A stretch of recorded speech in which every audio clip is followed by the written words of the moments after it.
Welcome to Kenton's videos. Enjoy the video. You'll start by making sure power won't limit adjustments.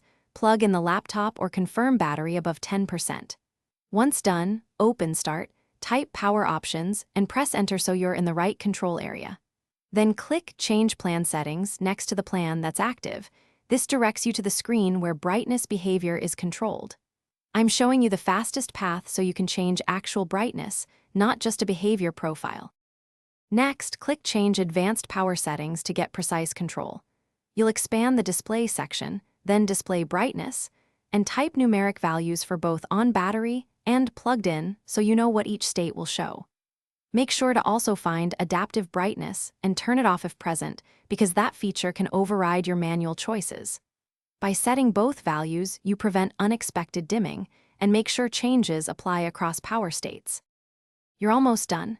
Click Apply, then OK, and finally Save Changes on the plan screen so Windows keeps your new levels.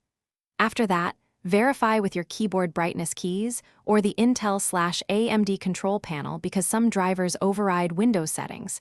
Use those tools if keys don't work. If brightness remains stuck, update the display driver, restart, or boot into safe mode to test. This often reveals whether a driver or application is preventing changes. One key tip: always reboot after driver updates. Thanks for watching. Consider subscribing if we helped you.